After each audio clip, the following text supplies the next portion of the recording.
মধুমাস আমের সমারোহ এই মুহূর্তে বাজারগুলোতে বাহারি জাতের আমে ঠাসা। নওগাঁর পোরশার নুসনার বাজারে নিয়ে এসেছি। এই বাজারে আজকে বিভিন্ন রকমের আমে একেবারে পরিপূর্ণ। স্থানীয় যারা আম বাগান মালিক তারা আম বিক্রির জন্য নিয়ে এসেছেন এবং এই মুহূর্তে আমের বাড়তি সরবরাহের কারণে দামের জায়গাটা বেশ কমের কথা বলছেন এবং অন্তত 10 দিন আগেই দ্রুত আম পেকে যাওয়ার কারণে নতুন করে বাজারে এসেছে রূপালী আম। এই রূপালী আমের এই মুহূর্তে যে বাজার ব্যবস্থা তা নিয়ে বেশ ক্ষোভ প্রকাশ করছেন এখানকার বাগান মালিকরা। তারা বলছেন বিগত দিনগুলোতে এই রূপালী আম 4,000 থেকে 5,000 টাকা প্রথম দিকে বিক্রি করেছিলেন, সেই আম এবার কিন্তু তারা সর্বোচ্চ 2,000 থেকে 3,000 টাকার মধ্যে ভালো জাতের আম বিক্রি করতে পারছেন। স্থানীয় কৃষি বিভাগের তথ্য মতে এ জেলায় প্রায় 26 জাতের সুস্বাদু আম উৎপাদন হয়ে থাকে।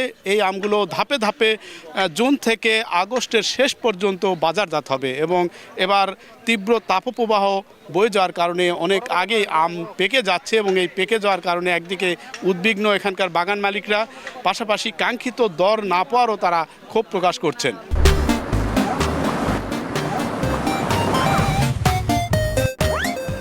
যে হিসাবে বাজারে আম আসছে এই হিসাবে ব্যাপারে নাই, খরচ অনুযায়ী আমরা সুফল পাচ্ছি না।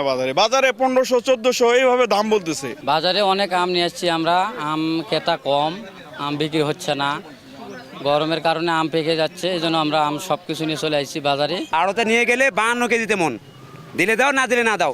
যদি ফের দুই একটা একটু মাছি কাটা থাকে তাহলে 53-54 লাগবে। এই আমটা 2,500 টাকা হলে ঠিক হবে।